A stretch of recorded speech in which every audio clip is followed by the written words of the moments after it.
Hello students and welcome to this new lecture where we will see the continuation part of a chapter number 4 in social sciences. भाई हमने last time यहाँ तक complete किया था और मैंने कई सारे ऐसे राइटर्स के बारे में भी बात की थी जिसने कई सारे बुक्स लिखे थे। तो आशा करता हूँ कि एक बार आपने देख लिया होगा, एक बार आपने चैप्टर रीड किया होगा। हम यहाँ से आज शुरू करने वाले हैं, तो let's start. Versus were composed in earlier from Gujarati language. Okay, Gujarati language से कई सारे वर्सेस बने थे। वर्सेस का मतलब कई सारे चौपाइयां बनी थी पोएम जैसी।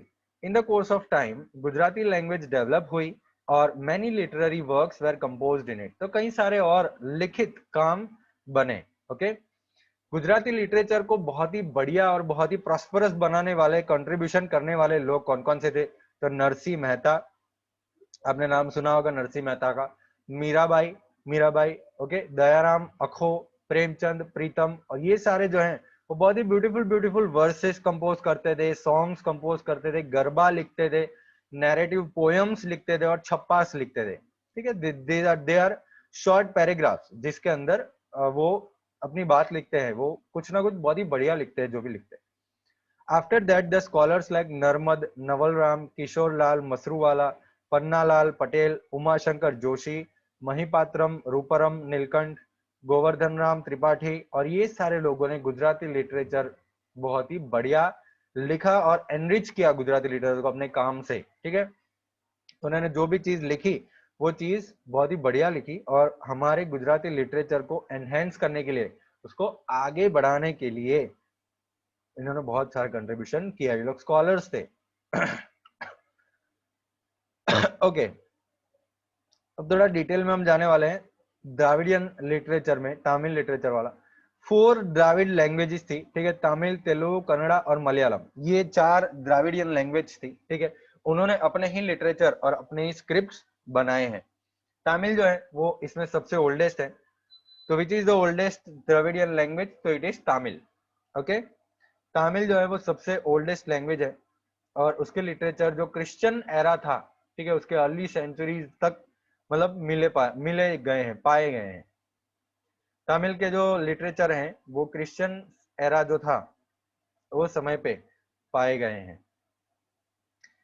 भाई, according to tradition 3 literary gatherings and Sangams were held at which many sages and poets recited their composition. Tradition के मुताबिक लिटरेरी गैदरिंग्स होती थी। गैदरिंग्स मतलब सभी लोग इकट्ठा होते थे, संगम होता था। ठीक है, जहाँ पे बड़े बड़े मुनि, बड़े बड़े कवि वहां पे अपनी जो कंपोजिशन, अपने जो बनाया हुआ काम है वो रिसाइट करते थे, वो बोलते थे। They contain many themes like politics, war and love. तो उसके अंदर भाई बहुत कई सारी थीम्स थी। उसकी थीम मतलब वो कई सारे टॉपिक्स पे बोलते थे, जैसे पॉलिटिक्स पे, वॉर पे, लव पे, कई सारी ऐसी चीजों पे बोलते थे। The famous of this body of literature includes एथुकोई। भाई, अब एथुकोई मतलब 8 कंपोजिशन। ठीक है, 8 पोएम्स वाला कंपोजिशन जिसको एथुकोई बोलते हैं। फिर तोलकापियम जिसको ग्रामर बोलते हैं। पथुपट्टू, पथुपट्टू मतलब जिसमें 10 सॉन्ग्स हैं। ठीक है, थिरुवल्लुवर, ठीक है, थिरुवल्लुवर ने फेमस कुराई लिखा था जिसके अंदर कई सारे लाइफ और रिलीजन के बारे में बात की गई है। और शिल्पड्डीकरम, शिल्पड्डीकरम और मणि मेखलाई, ये जो फेमस वर्क हैं वो अर्ली तमिल लिटरेचर के काम हैं। तो ये आपको नाम याद रखने हैं, मैं आपके लिए अंडरलाइन कर देता हूँ। सबसे पहला है एथुकोई जो है 8 पोएम की कंपोजिशन, और फिर तोलकापियम जो है ग्रामर के ऊपर, फिर पथुपट्टू जो है 10 सॉन्ग्स। ओके, थिरुवल्लुवर ने फेमस कुराई लिखा था जिसके अंदर लाइफ और रिलीजन के बारे में कई सारी बातें की गई थी। शिल्पड्डीकरम और मणि मेखलाई, ये दो जो वर्क हैं वो अर्ली तमिल लिटरेचर के फेमस वर्क हैं। ओके, तो भाई तमिल लिटरेचर की हमने बात की। अब हम बात करते हैं मिडिवल लिटरेचर की। मिडिवल लिटरेचर मतलब जब यहाँ पे मुस्लिम एरा था और यहाँ पे संस्कृत बहुत आगे बढ़ गया था, तब हिंदी और संस्कृत जनरेट हुआ। During the beginning of medieval age in north India the language of literature was Sanskrit. भाई, मिडिवल एज के समय पे नॉर्थ इंडिया के अंदर जो लैंग्वेज चलता था वो था संस्कृत। ओके, तो जो बढ़िया बढ़िया कंपोजिशंस बने थे वो समय पे, बढ़िया बढ़िया बुक्स बनी थी, वो बुक्स संस्कृत के ऊपर बनी थी। इसमें कश्मीर में दो बढ़िया काम किए गए थे, दो बढ़िया बुक्स लिखी गई थी। जो था सोमदेव ने लिखा था कथा सरित सागर, ओके, सोमदेव ने लिखा था कथा सरित सागर, और दूसरा था कल्हान, कल्हान, ओके, जिसने लिखा था राज तरंगिनी। तो ये दो हैं वो इंपॉर्टेंट काम थे जो कश्मीर में लिखे गए थे, दो बढ़िया लिटरेरी काम। ये जो है वो सबसे पहले हिस्टोरिकल बुक्स मानी जाती है इंडिया की। ये हमने बात की, ठीक है। सोमदेव ने कथा सरित सागर लिखा था, कल्हान ने राज तरंगिनी लिखा था, और ये दोनों संस्कृत के अंदर लिखे गए थे।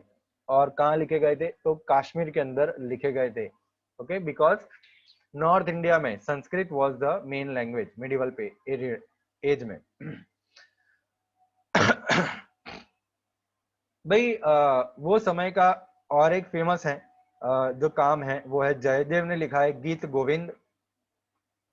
जयदेव ने गीत गोविंद लिखा है which is one of the finest poems in Sanskrit literature. तो संस्कृत में उन्होंने बहुत ही बढ़िया पोएम्स लिखी हैं गीत गोविंद करके,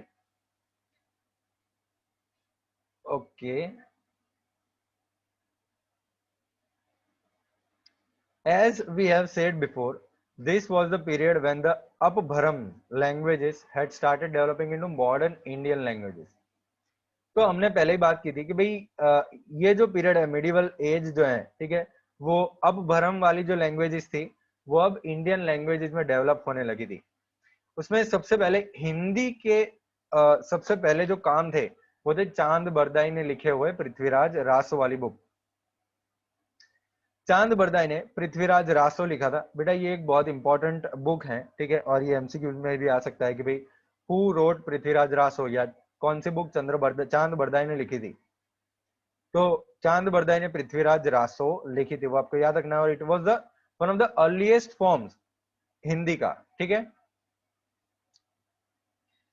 The work that marks the beginning of Hindi literature deals with heroic deeds of Prithviraj Chauhan. तो पृथ्वीराज रासो में क्या होगा? पृथ्वीराज चौहान की पूरी स्टोरी होगी, ठीक है, उनकी जो हेरोइक डीड्स उन्होंने किए, उन्होंने बढ़िया बढ़िया काम जो किया है उन्होंने जो जंग लड़ी थी, ठीक है, उसके बारे में सब पृथ्वीराज चौहान के बारे में उसके अंदर हिंदी में लिखा हुआ है। भाई वो समय में संस्कृत लिटरेचर का एकदम बड़ा सा वेव आ गया साउथ इंडिया में, ठीक है। साउथ इंडिया में संस्कृत जो है वो एक वेव आ गया। जैनिज्म कन्नड़ लिटरेचर को इन्फ्लुएंस कर रहा था पहले, कन्नड़ लिटरेचर को जैनिज्म, मतलब जैन वाले लोग थे वो कन्नड़ में लिखते थे सब चीज। द पोएट पंपा, ठीक है, पंपा नाम का पोएट जो है उसने आदि पुराण और विक्रमार्जुन विजयंत ये दो चीजें लिखी थी, बहुत ही बढ़िया कंपोज किया था उन्होंने आदि पुराण और विक्रमार्जुन विजयंत। पौन्ना, पौन्ना ने क्या लिखा था? शांति पुराण लिखा था, जिसमें 16वें जैन तीर्थंकर के लाइफ के बारे में लिखा हुआ था। शांति पुराण के अंदर 16वें जैन तीर्थंकर के बारे में लिखा हुआ था, उनकी लाइफ के बारे में लिखा हुआ था, और वो लिखा था किसने? पौन्ना ने। तो आप ऐसे याद रख सकते हैं पंप पौन्न रन, ठीक है, ये तीन पोएट्स थे, कन्नड़ा लिटरेचर के तीन पोएट्स थे, पंप, पौन्न और रन। तो पंप ने आदि पुराण लिखा था और विक्रमार्जुन विजयंत लिखा था। पौन्न ने शांति पुराण लिखा था जो 16th जैन तीर्थंकर के लाइफ के बारे में डिस्क्राइब कर रहा था हमको। रन जो थे, ठीक है, उन्होंने दो बुक लिखे थे जो आजीनाथ पुराण था और गदा युद्ध, ठीक है। तो ये दो बुक्स रन्ना ने लिखे थे। पंप, पौन्न, रन ये तीनों ट्रायो माने जाते हैं कन्नड़ लिटरेचर के, अर्ली कन्नड़ लिटरेचर के। पोएट है कंबन, जिन्होंने रामायण तमिल लैंग्वेज में लिखी थी, ठीक है। कंबन नाम के पोएट ने रामायण तमिल लैंग्वेज में लिखी थी, और कई सारे और बहुत ही बढ़िया बढ़िया वर्क्स हुए थे तमिल लैंग्वेज में। इंडियन लैंग्वेज पे डेवलप हुआ, ठीक है, और दिल्ली सल्तनत हुआ। और दिल्ली सल्तनत जब था तो वो समय पे भी ये कॉम्पोजिशन को थोड़ा बढ़ावा मिला। दिल्ली लैंग्वेज में दो टाइप की भाषा थी, ठीक है, टू फॉर्म्स थे, एक खड़ी बोली और ब्रिज भाषा, ओके। ये दोनों यूज होने लगी राइटिंग लिटरेचर के अंदर, खड़ी बोली और ब्रिज भाषा। कई सारे सॉन्ग्स ये लैंग्वेजेस में बने, ठीक है, कई सारे पोएम्स बने, कई सारे स्टोरीज बने, और फिर राजस्थानी भाषा के अंदर हीरोइक पोएम्स और स्टोरीज बनी राजस्थानी लैंग्वेज में, जो हिंदी और गुजराती जैसी लग रही थी। द हीरोइक वर्क्स ऑफ अल्लाह उदल और विसल देव रासो ये बहुत ही पॉपुलर थे वो समय में। ओके, अल्लाह उदल और विसल देव रासो, ये सारे जो काम थे, सारे जो वर्क्स थे, लिटरेचर थे, वो बहुत पॉपुलर हुए वो समय पे। अ बुक कॉल्ड चंद्रयान, ठीक है, जो मुल्ला दाऊद ने लिखा था, वो अवधी लैंग्वेज में लिखा था। अवधी लैंग्वेज में मुल्ला दाऊद ने चंद्रयान लिखा था बुक। ये पुरानी पुरानी बुक्स जो है, ठीक है, उसका अप्रिसिएशन, उसका सिंपल फॉर्म अभी भी संस्कृत फॉर्म में लिखा जाता है। देखो, दिल्ली सल्तनत की बात करें तो उनका मेन लैंग्वेज जो था वो पर्शियन लैंग्वेज था, ठीक है, पर्शिया से वो लोग आए थे यहाँ पे, तो पर्शियन लैंग्वेज था उनका मेन लैंग्वेज। तो पर्शियन वर्ड्स में कई सारे इंडियन लैंग्वेजेस भी यूज हो रहे हैं, हिंदी, गुजराती, राजस्थानी, ये सारे जो है ना वो पर्शियन लैंग्वेज पे बहुत डिपेंडेंट है। कई सारे हिस्टोरियंस पैदा हुए वो समय पे, ठीक है, कई सारे बहुत ही बढ़िया बढ़िया राइटर्स हुए। We get proper description of Indian history through Turkish writer in Persian language. उसकी हम बात करेंगे कि जो है जियाउद्दीन बरानी। ओके, जियाउद्दीन बरानी ने तारीख ए फिरोज शाही लिखा था। और वो लिखा क्यों था? खिलजी और तुगलक किंग्स के बारे में डिटेल अकाउंट देने के लिए, मतलब डिटेल देने के लिए हमको तारीख ए फिरोज शाही लिखा गया था। ओके, तो हमने ये देखा कि भाई दिल्ली सल्तनत में पर्शियन लैंग्वेज मेन है, और पर्शियन वर्ड्स इंडियन लैंग्वेजेस में देखे ही जाते हैं, ठीक है। कई सारे हिस्टोरियंस वो समय पे इमर्ज हुए थे, वो बड़े बड़े हिस्टोरियंस थे। टर्किश राइटर जो है, ठीक है, पर्शियन लैंग्वेज में लिखते थे। और जियाउद्दीन बरानी एक टर्किश राइटर है जिन्होंने तारीख ए फिरोज शाही लिखा था। तारीख ए फिरोज शाही के अंदर खिलजी और तुगलक किंग, उसका डिटेल अकाउंट दिया गया है, ठीक है। और उन्होंने और एक बुक भी लिख दी पॉलिटिकल थियरी पे, जिसका नाम था फतवा ए जहांगीरी। फतवा ए जहांगीरी किसने लिखी थी भाई? जियाउद्दीन बरानी ने। ओके, तो भाई the most outstanding literary figure of this period was अमीर खुसरो। अमीर खुसरो जो है वो बहुत ही बढ़िया लिटरेरी फिगर बन गए थे। वो पोएट थे, हिस्टोरियन थे, मिस्टिक सेंट थे, और कंपोजर थे म्यूजिक के। वो निजामुद्दीन औलिया के डिसाइपल थे, स्टूडेंट थे, निजामुद्दीन औलिया के स्टूडेंट थे। उन्होंने आशिका लिखा, ठीक है, नाह लिखा, सिफिहर लिखा, किरातुल सदयन लिखा, और खजाइन उल फुतू, ये उन्होंने लिखा था। ये सारे पोएट्री जो है वो उन्होंने लिखी थी। वो इंडियन होने में बहुत ही प्राउड महसूस करते हैं, और इंडिया को वो है धरती का स्वर्ग मानते थे, अर्थली पैराडाइज। अमीर खुसरो जो है वो इंडिया को धरती का स्वर्ग मानते थे, ठीक है। इंडिया की जो बनावट है, फ्लोरा और फोना, फ्लोरा मतलब जो वेजिटेशन है, जो ट्रीज हैं, जो नेचुरल एनवायरमेंट है, फ्लोरा। और फोना, फोना मतलब जो जीव जंतु हैं, जो वाइल्ड लाइफ है, ठीक है, वो सारी चीजों को उन्होंने बहुत ही बढ़ावा दिया, उसकी ब्यूटी को बढ़ावा दिया, उसके बिल्डिंग्स को, नॉलेज को और लर्निंग को बढ़ावा दिया। वो स्ट्रांगली बिलीव करते थे कि हिंदुइज्म जो है ना, हिंदुइज्म, उसका जो एसेंस है, हिंदुइज्म के पीछे जो एक्चुअल रिलीजन के पीछे जो एक्चुअल एसेंस है, बेस पॉइंट है, वो इस्लाम बताता है हमको, ठीक है, वो इस्लाम बताता है। वो हिंदावली जो he considered Hindavli, the Hindi spoken around the region of Delhi, his mother tongue, and composed many verses in it. तो हिंदी जो बोली जाती थी दिल्ली के आजू बाजू के रीजन के अंदर, जिसका नाम था हिंदावली, ठीक है, तो वो उनकी मदर टंग मानते थे, और कई सारे वर्सेस उसके अंदर उन्होंने लिखे थे। वो कई सारी लैंग्वेजेस में वर्सेस कंपोज करते थे, ठीक है, कई सारी लैंग्वेजेस में पोएम्स कंपोज करते थे, अपने काम जो है वो कई सारी लैंग्वेजेस में उन्होंने लिखे हैं। उन्होंने बाइलिंगुअल क्वाट्रेंस लिखे हैं। भाई क्वाट्रेंस मतलब चार चार जो होते हैं ना, हमने चौपाई बोलते हैं उसको, एक्चुअली हिंदी में हम चौपाई बोलते हैं, ठीक है, लेकिन क्वाट्रेंस बोला जाता है इंग्लिश में। तो चार चार जो होते हैं, वैसे बाइलिंगुअल हिंदी पर्शियन ये सारे मिक्स करके उन्होंने कई सारे ऐसे वर्सेस लिखे हैं। The healthy tradition started by him continued for centuries after him. तो ये ट्रेडिशन जो उन्होंने चार चार चार लाइन का जो क्वार्टरेंस लिखना शुरू किया था, वो ट्रेडिशन आज भी जारी है। शेर और शायरी में 4 लाइन होती है ना, सुनाइए 4 लाइन, ऐसा नहीं बोलते हम। The regional kings gave a great impetus to regional languages and literature. भाई जो जो किंग्स यहाँ पे थे, ठीक है, वो उनके ही लैंग्वेजेस और उनके लिटरेचर को बहुत ज्यादा इंपॉर्टेंस देते थे। Bhakti saints preached in the language of the people. Okay, लोगों की जो लैंग्वेज होती थी, वो लैंग्वेजेस में जो भक्ति के लोग होते थे, ठीक है, वो उनकी लैंग्वेज में सिखाते थे। उसमें से एक कबीर थे, जो कबीर बहुत ही बढ़िया पोएट थे, कवि थे Kabir.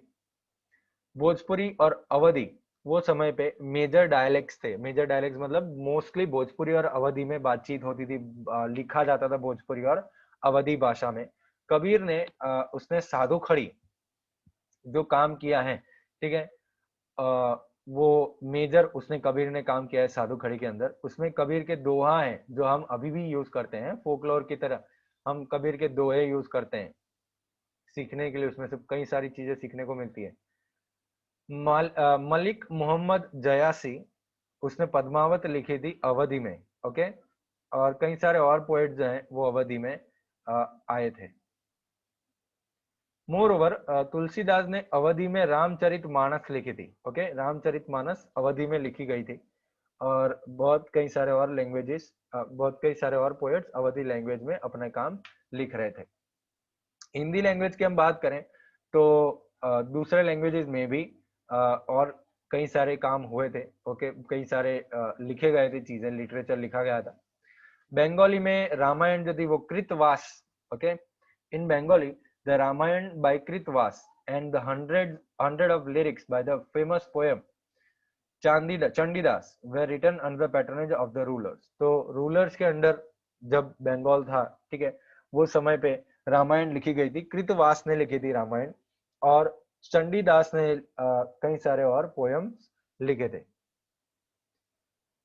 With saint Chaitanya's the tradition of writing devotional songs began. तो चैतन्य जब साधु आए, ठीक है, वो जब चैतन्य शुरू हुए आना साधु, तो डिवोशनल सॉन्ग्स लिखना बहुत ही शुरू हो गया। नरसिंह मेहता ने गुजराती में डिवोशनल सॉन्ग्स लिखे, नामदेव और साईं एकनाथ ने मराठी में लिखे। फिर कई सारे डेवलपमेंट्स कश्मीर में हुए थे अंडर जैनुल आबदीन। ठीक है, जब जैनुल आबदीन यहाँ पे आए तो कश्मीर में कई सारे और काम हुए थे। अंडर कई संस्कृत काम जैसे महाभारत और राज तरंगिणी पर्शियन में ट्रांसलेट किए गए थे।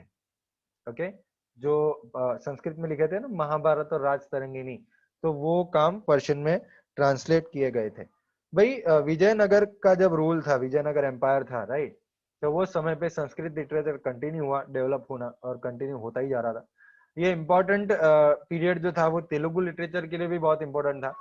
राजा कृष्णदेव राय, ठीक है, वो तेलुगु था और संस्कृत राइटर था। उसने अमुक्त मलायद लिखा था, अमुक्त मलायद। तो ये सारे छोटे छोटे पॉइंट्स बेटा ये आपको याद रखने हैं, क्योंकि ये एक एक मार्क में आ सकते हैं, एमसीक्यू में आ सकते हैं, फिल इन द ब्लैंक्स में आ सकते हैं, ट्रू और फॉल्स में आ सकते हैं। तो who wrote the Amuktamalyada? तो the Raja Krishnadeva Raya wrote the Amuktamalyada. Who was the king of Vijayanagara empire? तो Raja Krishnadeva Raya. Raja Krishnadeva Raya was which language writer? तो तेलुगु और संस्कृत राइटर थे वो। ठीक है, आर्ट और आर्किटेक्चर में बात करें तो मुगल पीरियड के समय पे भी लिटरेचर बहुत डेवलप हुआ था। ठीक है, जैसे आर्ट और आर्किटेक्चर डेवलप हुआ वैसे भी लिटरेचर डेवलप हुआ था। बाबर जो फर्स्ट मुगल रूलर थे, ठीक है, वो टर्किश पोएट्री यहाँ पे लाने में बहुत ही वो पायनियर थे, सबसे पहले टर्किश पोएट्री लेके आए थे। और उन्होंने तुजुक ए बाबर खुद लिखा था। ठीक है, ऑटोबायोग्राफी था। तुजुक ए बाबर टर्किश भाषा में उन्होंने लिखा था, जो लेटर पर्शियन में ट्रांसलेट हुआ और उसका नाम पड़ा बाबर नामा। गुलबदन बेगम जो हुमायूं की सिस्टर थी, ठीक है, उन्होंने हुमायूं नामा लिखा था। हुमायूं की सिस्टर गुलबदन बेगम ने हुमायूं नामा लिखा था, गलती मत कर देना बेटा, हुमायूं ने नहीं लिखा था, हुमायूं की सिस्टर ने जो गुलबदन बेगम है उन्होंने हुमायूं नामा लिखा था। जहांगीर जो है वो अपनी खुद की जो तुजुक ए जहांगीरी, ठीक है, वो अपने खुद की जो पोएट है, अपनी जो ऑटोबायोग्राफी, अपनी जो स्टोरी है वो उन्होंने लिखी थी तुजुक ए जहांगीरी में। औरंगजेब भी बहुत ही बढ़िया राइटर थे और बहादुर शाह जफर भी उर्दू पोएट थे। ठीक है, तो ये हम देख सकते हैं कि मुगल पीरियड में भी लिटरेचर बहुत कहीं डेवलप हुआ था। हिंदी लिटरेचर ने अकबर के रूल के अंदर बहुत आगे सिग्निफिकेंट प्रोग्रेस किया। तुलसीदास और सूरदास ने ये समय पे बहुत सारी चीजें लिखी। केशव दास ने भी लव और सेपरेशन के ऊपर कई सारी चीजें लिखी। रहीम के दोहे आज भी पॉपुलर हैं। ठीक है, तो ये सारी चीजें अकबर के टाइम पे लिखी गई थी। तुलसीदास, सूरदास, केशव दास, रहीम। ये समय पे कई सारे और बुक्स भी लिखे गए थे, जैसे अबुल फैजल ने लिखी थी आईने ए अकबरी, अकबरनामा। ठीक है, आईने अकबरी जो है वो Indian custom, manner, religion, philosophy, economic condition और हर एक एस्पेक्ट ऑफ लाइफ के बारे में हमको डिटेल देते हैं। हिस्टोरिकल वर्क ये जो किया गया वो अनपैरेलल्ड है, मतलब बढ़िया, एकदम बढ़िया काम किया गया है।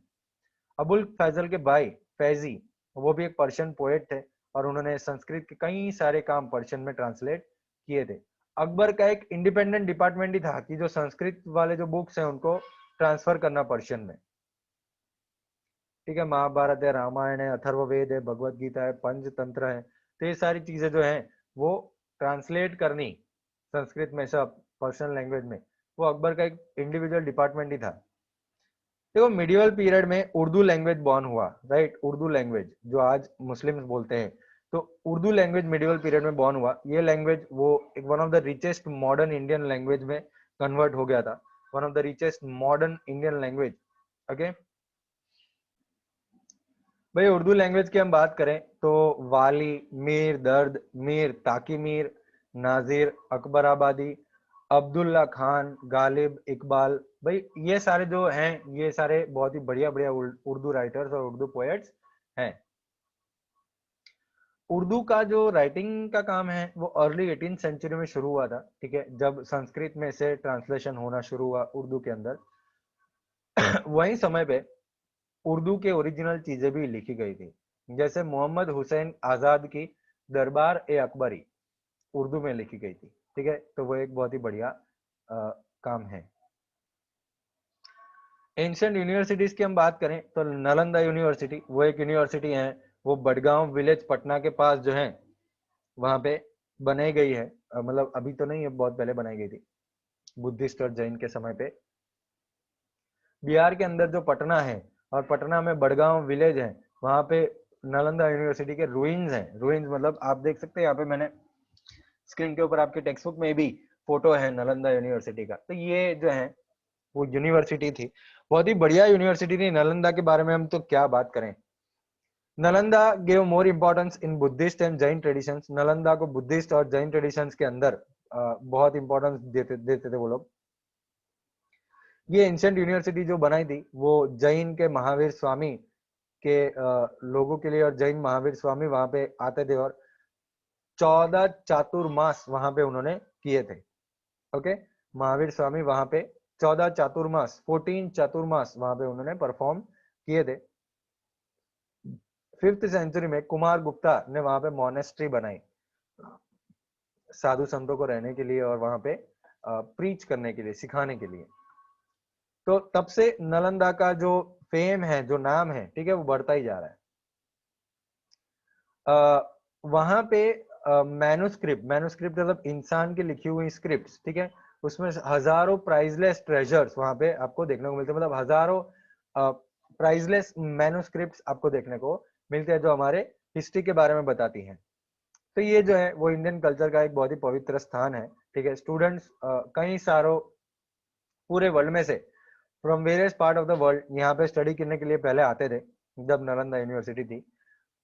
यू सेंग, ठीक है, the great traveller Hiuen Tsang, Hiuen Tsang जो थे वो यहाँ पे आए थे। ठीक है, और यहाँ पे तो अब खाली अब रूइंग्स ही रह गए हैं। ठीक है, उनकी बची कुची कुछ इमारतें ही रह गई हैं, बाकी तो अभी कुछ है नहीं।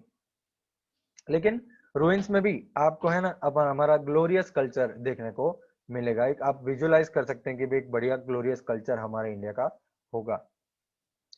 जो नालंदा से स्टूडेंट पास होता था वो इंडिया के अंदर एक आइडियल स्टूडेंट माना जाता था। ठीक है, एक बहुत ही बढ़िया स्टूडेंट माना जाता था। 5th से लेके 11th सेंचुरी तक नालंदा में एजुकेशन सबसे बेस्ट था और वो समय पे one of the best libraries Nalanda मानी जाती थी। ठीक है, कई सारे स्टूडेंट्स इंडिया से या बाहर से भी यहाँ पे पढ़ने के लिए, रिसर्च करने के लिए आते थे। नालंदा की खुद की लाइब्रेरी थी, राइट। तक्षशिला और नालंदा दोनों की लाइब्रेरी के अंदर पढ़ने के लिए और रिसर्च करने के लिए आते थे। यू सेंग यहाँ से 657 बुक्स लेके गए थे चाइना। यू सेंग यहाँ पे 7th सेंचुरी में आए थे। 7 बड़े बड़े हॉल थे यूनिवर्सिटी के अंदर, उसमें 300 रूम थे लेक्चर डिलीवरी करने के लिए।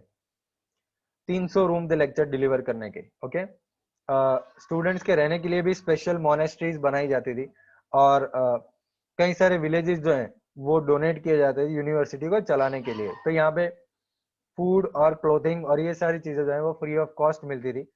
जो विलेजेस से वो कमाते थे, ठीक है, उनसे वो स्टूडेंट को पढ़ाते थे। उसका लाइब्रेरी एरिया जो है, नालंदा का लाइब्रेरी एरिया, जिसको धर्मगंज बोला जाता है, ठीक है, उसके लाइब्रेरी का नाम क्या है, धर्मगंज है। ओके, 5th से लेके 11th सेंचुरी बीसी तक नालंदा एक वेल रेप्यूटेड और वेल एस्टीम्ड सेंटर था एजुकेशन का। बहुत ही रेप्यूटेड और बहुत ही हम बोल सकते हैं कि बहुत ही उसको नाम मिला था, बहुत ही बढ़िया यूनिवर्सिटी थी वो पढ़ने के लिए। ओके स्टूडेंट्स, यहाँ पे हम स्टॉप करते हैं और नेक्स्ट लेक्चर में हम बात करेंगे यहाँ से तक्षशिला से हम बात करेंगे, ancient university of Takshashila. Okay, वो पाकिस्तान में है आज तो, लेकिन हम बात करेंगे तक्षशिला की नेक्स्ट लेक्चर में। एक बार ये चैप्टर फिर से खुद पढ़ लेना बहुत ही ध्यान से, क्योंकि बहुत छोटी छोटी छोटी छोटी ऐसी ऐसी चीजें हैं जो आपको याद रखनी पड़ेंगी, ठीक है। तो बहुत छोटी छोटी चीजें हैं, तो एक बार पढ़ लेना ध्यान से। मिलेंगे नेक्स्ट लेक्चर में। Bye bye.